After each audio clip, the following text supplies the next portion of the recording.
Good morning, everyone, and welcome to PCs for People's first Recycle E-Waste for a Good Cause webinar. We are thrilled to have you here, and I just want to quickly mention a couple things about the platform before we get started. Down at the bottom of the toolbar, you will see an option to chat. If you want to go ahead and open that up, feel free to introduce yourself to start. We'd love to know where everyone is tuning in from. And then as we go through the session, feel free to type in your questions there, and we'll be sure to answer those at the end. Joining us today, we have Eric Folkman and Lynette Pearson from Progressive Insurance, along with Andrea Lindsay and Brian Mock from PCs for People. To set the stage, please help me welcome Andrea Lindsay, our new Markets Director. Good morning, everyone. And here's just, again, the group that is gathered with you today. Thank you all for taking the time. I'm just going to briefly give a little bit of context about PCs for People and kind of how we got started, some of our impact nationally. So we are a national nonprofit organization. I love watching this map grow here. The pins there show our locations where we have a warehouse and community space, and then kind of the radius of impact within driving distance from each of those locations. But we do also truly have national impact through shipping to individuals and organizations, and through a variety of different organizational partnerships around the country as well. So we work with different groups to distribute computers to their clients, even in states where we don't have a physical presence. And then we're very grateful to work with our IT asset partners outside of some of these states as well. And just a very brief little bit of history on how we got started. So it's been, about 20 years, maybe a bit more than that for PCs for People now. And we were started in Mankato, Minnesota. Our board chair was our founder as well, and he's a social worker. He was working with a student who had actually hacked into the school computer grading system. Early days. So that was a very talented student, and interesting to imagine what the system looked like as well. But our joke there is that he gave himself all A's, and so they caught him. But if he had just gone for B's, no one would have noticed, and then where would we be now? So we're grateful that he really went for it there. But anyway, he was referred to Andy, and Andy realized, this kid really had some talent. And also, as they were talking, down the hall in the government building where Andy was working, there was a room full of retired computers. So he kind of put this student to work, seeing if he could fix up those computers. Student actually went on to create websites for nonprofit organizations in his community. And that was kind of the birth of our vision of really having kind of a holistic cycle here, where there's so many resources available in our communities, and unfortunately, folks who don't always have access to those resources. So we really see ourselves as a conduit, helping all of us kind of take what we have available and make sure that we use that to support everyone in need. So I'll just go into a couple more specifics. So we work with individuals, families, nonprofit organizations, and a variety of other organization partners. But in terms of impact for individuals and households, we're focused on low-income folks who are receiving benefits, who really need a computer and technology access to help empower them to achieve their goals. So we work with a lot of recipients who have never had a computer before or don't currently have a home computer. We have a social enterprise model, which is really important in terms of sustainability when we look at how we've grown over those 20 years. Of course, we have a lot of people who really aren't able to contribute anything towards the cost of technology, unfortunately, particularly through COVID. So we are grateful to have resources available to support those people. But for those who can contribute, $30 for a desktop computer, $50 for a laptop computer, that investment that they're able to make in their own technology access allows us to really kind of sustain our model and continue offering that service to their community. And in addition to computers, we provide internet access and digital literacy education and support. For those of you who are already kind of familiar with digital equity issues and the digital divide, forgive me if this is old news, but we'll just talk a little bit more about why we focus on all those different services and kind of the scale of what we're focused on here. So in the United States, we saw through COVID, of course, now more than ever, access to a computer and reliable internet is not just something that helps folks get ahead, but it's really a necessity, of course, for education, for work, but for healthcare, for staying connected socially, right? And so we unfortunately still have many people across the country who don't have access to broadband internet, and particularly for low-income families, home computer access is really a challenge as well. So when we're talking about closing the digital divide, our goal is to advance digital equity. And we really see that as kind of a three-part strategy.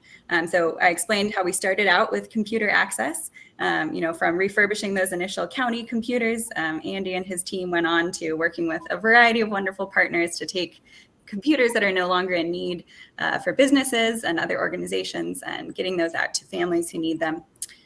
But quickly, I think even in 1998, when we got started, computer wasn't much good without the internet. So we started offering a variety of different internet solutions. We won't talk too much more about that today, but basically our goal is to make sure that anyone we come in contact with, if they do not currently have affordable internet service available to them, we help them find an option that will work. And sometimes that includes us providing the internet access for them. And then when we look at kind of the skills and digital literacy education, that's making sure that folks can put that computer and internet to use for whatever their goals may be. And we do that in a variety of different ways. Anyone who receives a computer and internet service, one or the other, or both from us, gets access to a tech support hotline. And we get questions, everything from I just brought my computer home and I'm not sure which cords to plug in where, to how do I set up an email account, or I've heard there's something called a virus on a computer. I might have one of those. What do I do? So we kind of coach people through those issues. And then we also offer a variety of digital education classes on our own. And we welcome partnerships with other organizations that may offer those classes in our space in different states, or we refer folks out to classes they can take online. There's so many great opportunities now. So just a little bit more about impact in the different states and everywhere we've worked nationally and over the years. We're just really proud to have had this significant impact in terms of devices distributed, people connected to the internet. And we'll talk quite a bit more now as well about the recycling aspect of this. So we are really proud of that statistic, electronic equipment that might have gone who knows where. And we've been able to either refurbish that or recycle it responsibly. So this is just a different way of thinking about the kind of pillars of our work, right? We have those three areas we take action through, right? Computer access, internet access, and digital literacy support. In doing that, and our partners who work with us on that, we are promoting digital equity for our communities. We're also providing a workforce development opportunity, going through those processes, refurbishing the computers, building the internet. We're providing employment opportunities and training opportunities for those in our communities, and really having this significant environmental impact that we're very proud of as well. And we always love to just close it out with hearing from one of the folks that we've served. We're so proud to be able to empower people with the tools and the access that they need. So I think that is it for me. Thank you so much, Andrea. Perfect. And I did just throw the PCs for People website in the chat if anyone is interested in learning a bit more. Now joining us to tell their story is Eric Folkman, the IT manager at Progressive Insurance, along with Lynette Pearson, the vendor and contract asset manager, and Brian Mock, the CIO of PCs for People.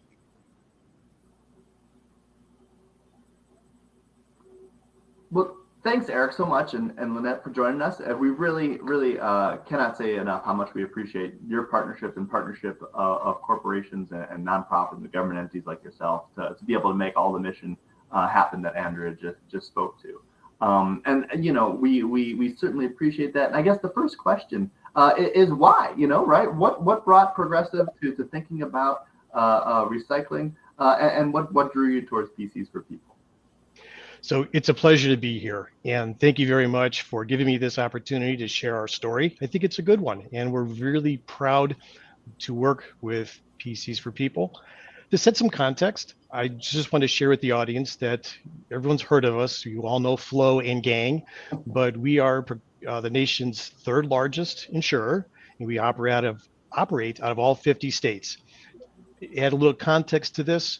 We're north of 45 billion in revenue, and we've just crossed the 50,000 employee threshold. And by the way, I am live in one of our concourses, and you may hear people walking by, elevators ding. I thought just to give it more reality, more realness is why I came to the office today. So Brian, our story is an interesting one. In mid-2020, pre-COVID, or actually slightly after COVID started, our CEO came to us and said, hey, I heard of this PCs for People. And I'd like for you to investigate and see what we can do with them. Maybe augment our donations program. So I said, absolutely. After some initial review, I executed a proof of concept initiative where we sent 300 laptops during the fourth quarter of 2020. Since this was a proof of concept, PCs for People was not authorized to dispose of our data-bearing devices. Therefore, they drove out of state to where our authorized vendor was to pick up these laptops after they were scrubbed. I don't remember the exact numbers of the outcome of the 300, but I know that almost all of them were donated to local people in need. And what really impressed me was the community impact report, which showed exactly how our donation helped those in need, which I've shared that globally with our organization. So the proof of concept was deemed a success, and we began the rigorous approval process. When I say rigor, I mean it. You don't hear about Progressive in the news with data breaches and security problems because we have such a tightly controlled process when onboarding partners such as PCs for People. But by May of 2021, we're fully engaged and approved, and they're an ITAD, or the IT Asset Disposal Partner. And from May to December 2021, we sent over 1,500 computers to PCs for People. We continue to donate equipment through 2022, but I don't have those numbers at my fingertips. But I'll also add that we send all keyboards, mice, and monitors and other peripherals to PCs for People because they'll breathe life into these programs and they'll donate them. We would much rather do this than send them to a recycler who will just grind them up and claim the raw materials out of them. Absolutely. And it's so amazing to see that example of just keyboards, right? Where something that still has value is very much needed by the community can get ground up just for the raw materials. From an environmental, from a community standpoint, it's great to see those going back out into the community. Yeah, when Danny, who's our account manager, came to us and said, "Hey, we'll take that stuff," we were like, "Really? Okay." And next thing you know, we're filling trucks full of these things with keyboards and mice, and they're taking every single one of them. No, and it's very true. And there was a time during COVID where we couldn't get keyboards. We had computers, but we had no keyboards to give with them, and we had to buy keyboards of all things. So it truly, we need and use everything we can get. That's amazing. We certainly appreciate that. And curious, what were you doing with the computers prior to PCs for People? Sure. So as most of the audience knows, retiring hardware assets means they're either resold, recycled for the raw materials, or donated. Our strategy included a mix of all three options before we were working with PCs for People. However, our donation mechanism has been greatly accelerated by using you. We actually sunsetted our previous program for donations, and we increased and we really amped up our donation mechanism to local communities through you. And that really helped us quite a bit. We are focusing on Cleveland, Ohio as our initial approach, but part of my strategic goals for 2022 are to expand that to a national footprint, leveraging your footprint as well. And that's amazing. Now, of course, this is about more than just cleaning out the IT closet, right, and getting the stuff out of the building. Was there a bigger mission that you all were working to achieve? I'm glad you asked that, because there usually is a bigger mission to this. When considering our options for asset disposal, there are a few non-negotiable considerations. First, we take environmental stewardship very seriously. We instituted a zero landfill policy so that none of our stuff shows up in landfills, which is a big problem. If you monitor the e-waste situation on a global scale, it's a really big issue. So Progressive actually publishes an annual sustainability report that anyone can access. It's publicly accessible on our website, and it discusses all of our sustainability endeavors, including how we handle e-waste. So that was the first one. The second one is not only do we have a responsibility to help others, but it's part of our core values. And this corporate citizenship sets us apart from others. And this may sound a little bit like a commercial, but to kind of drive the point, to paint this picture in the right light, we're well known for honoring our veterans with our Keys to Progress vehicle giveaway program and furnishing homes for the homeless through humble design. In a similar fashion, we provide technology to those in need through PCs for People. And this is what makes us progressive. Absolutely. Can you talk a little bit about the process, how it works how the computers go from sitting in a closet to having impact in the community from your perspective? I have to confess, this might sound a little rehearsed, a little kind of playing to the audience here, but I do mean this in all sincerity. PCs for People has been awesome to work with. We just call them when we have items ready and they come to our warehouse. We don't have to pay for logistics or trucking. You guys come and get it. We really appreciate that because our warehouse can fill up kind of quickly. The team, your team, is really easy to work with. And they also provide us with metrics that show how our donations helped others. Danny Valentin is our primary contact, and he's awesome. I know he's on the call. It's going to sound like I'm playing to him, but Danny, thank you. You've done an outstanding job. You've really helped us further our mission here at Progressive by removing some of these old programs and really bringing in new processes that really makes a genuine and impactful impression on the community. There's a slide, I think. Maybe we can take a few minutes and just walk through a couple of quick metrics. Yep, absolutely. So, that slides up. Hopefully everyone can see this. So this is the 2021 Donation Impact Report. This is actually about 6 months worth of data because we didn't start with PCs for People until May, June, somewhere in that time frame. So for the 6 months, we sent 1,500 computers. As you can see the number of pounds of e-waste reduced. But here's what's really interesting, and we don't get this anywhere else, is this is the individuals served. Let me put my glasses on for this one.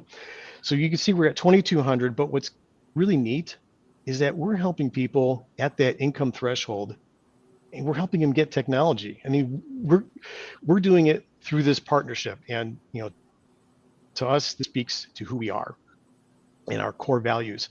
And then if you look over to the right, you'll see about half of the people served are children, which if you'll recall from the initial slide that Allison showed, or Andrea, excuse me, there was a metric as well. It was about a 50-50 mix between children versus everybody. But you can see that there's a high rate of unemployment. And if we can help people get the technology they need to help them get on their feet, we're all about that. So here's just some quick metrics. I know that PCs for People provides a much more extensive list of metrics without getting too personal about the population that they help. And I share this with all of Progressive as well. So thank you for doing that for us. Of course. So as you've had your experience here, what sort of organizations, businesses might you recommend engage with PCs for People? So I started this conversation by giving a very brief description of Progressive. We're obviously a large organization. However, I think PCs for People's operating model lends itself for anyone in any size company. From our size to even a small entrepreneur, I think anyone can use you. And as a full service ITAD partner, I think you can serve any organization as well. Awesome. And kind of in closing, why might you recommend PCs for People to other companies? So Brian, we've talked a lot about the services you provide, the ease and the professionalism your team continuously demonstrates. I know it sounds like a commercial, but I mean that in all sincerity. And I'll tell you, I can be a tough cookie sometimes when it comes to vendors. You can just talk to Lynette. I drive her crazy as my joined at the hip peer who manages the business side of it. I can be kind of tough sometimes, and I have never had a situation with you or your organization where I had to be tough, because you guys have just been awesome and so accommodating.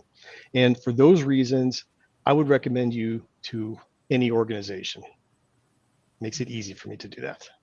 Well, thank you so much. And I can personally attest to the rigorous process of vetting we went through to partner with you all, and very much we also appreciate it, right? So it is great to be able to go through such a process and validate all of the many processes, the procedures, the things that we do to make sure that data security and impact are taken securely and seriously. And just thank you both for joining us, for sharing your story, and for helping to spread the good word about what we can do with with the stuff in our closet, right? When I first took this job, I was explaining to my wife, I was like, I've basically become a high-tech garbage man for others. And it's great to see such an impact of that work and that shared mission of us.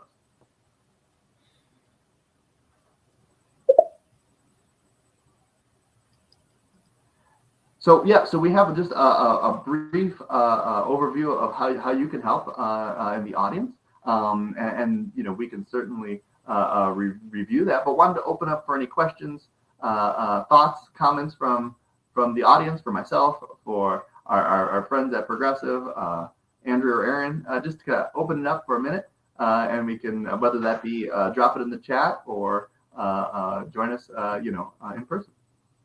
We do have a question from Kathy Brown. She asks, when items are collected, how do they need to be packaged for pickup? Do we provide tubs or large boxes to pack and move these items? Absolutely.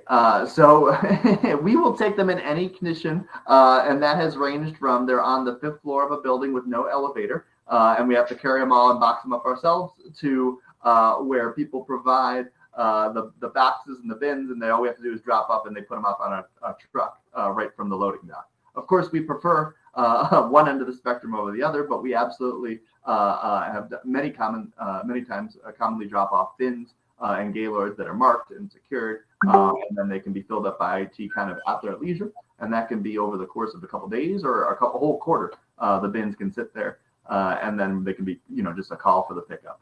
And of course, we try to make every effort to make sure that they're packaged in a way that keeps them from getting destroyed, right?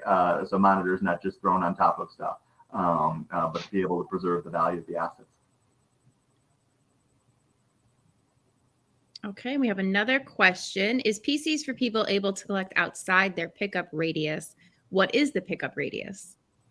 Absolutely. We can jump back to a very helpful graphic in the beginning. There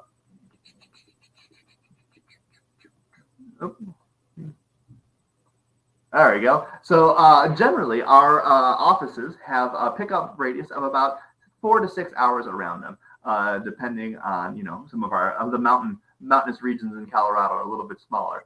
But yeah, we drive about 4 to 6 hours, enough that the truck can get out to the location, fill it up, and then come home. So that covers, as you can see, a pretty large swath of the country. However, we are still very much able to pick up across the country. So we have both national partners, other nonprofits, and for-profit freight companies that can work with us that have the same certifications we do. And then we use them for some of the smaller ones. Or we commonly, if it's big enough, we'll make a dedicated run to Texas. We do that a lot, and then some of the other locations. Or we will string together enough pickups in a location to fill the truck and go outside of that radius. So I'd say anywhere in that kind of shaded green area is the easy pickup area, where we call and we're generally can schedule within the next couple of days or weeks. And then outside of that, there's a lot of different options, but we very, very rarely say no to technology that needs to be redistributed to people in need.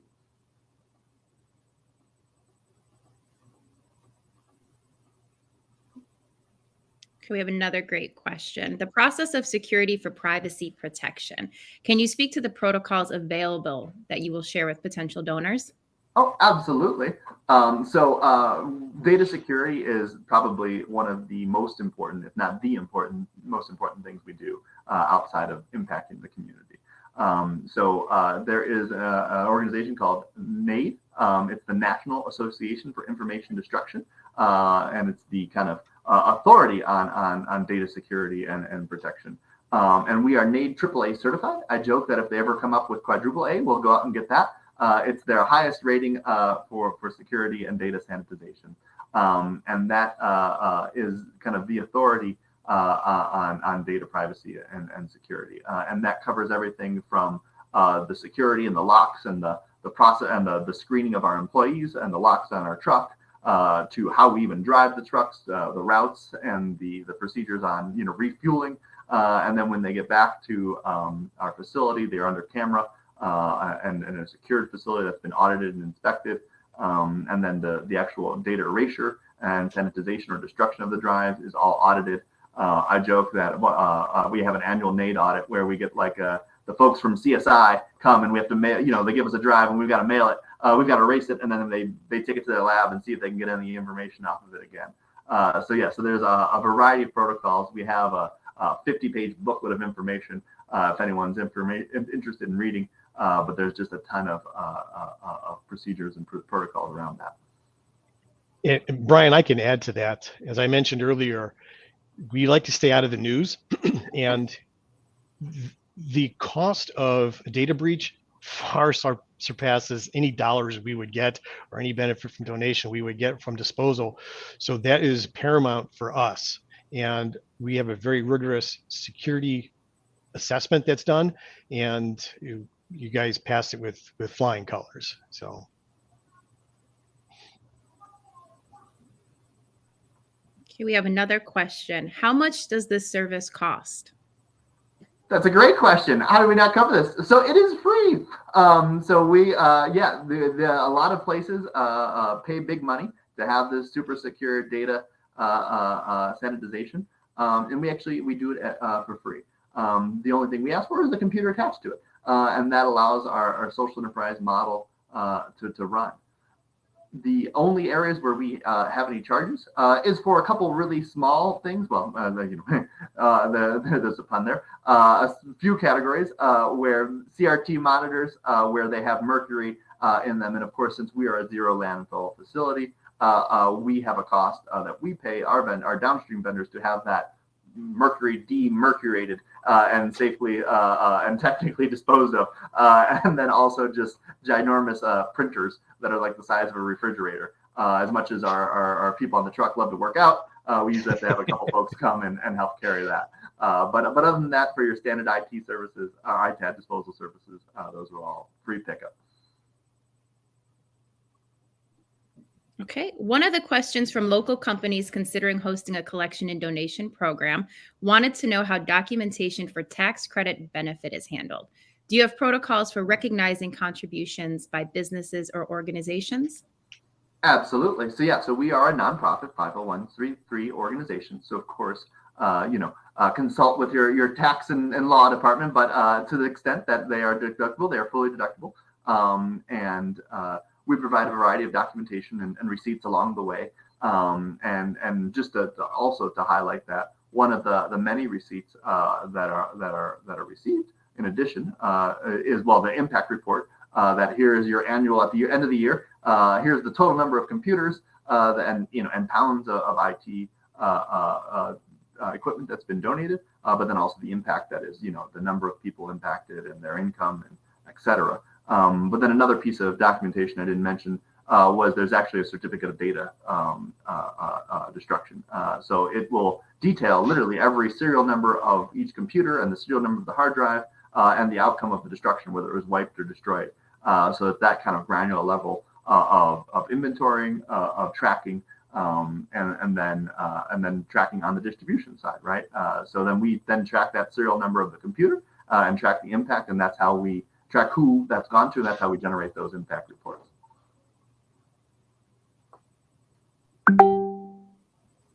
Wonderful. Are there any final questions? I know we're about to be at time. Okay, we have one. Let's say my company is not ready to start utilizing PCs for People yet, but we want to have a device drive for employees. Do you do that? Absolutely. We've done many. I believe even with Progressive for the staff, for the community. We've also done them for like cities and communities. So it's absolutely something we do, and we love to see stuff not go to landfill.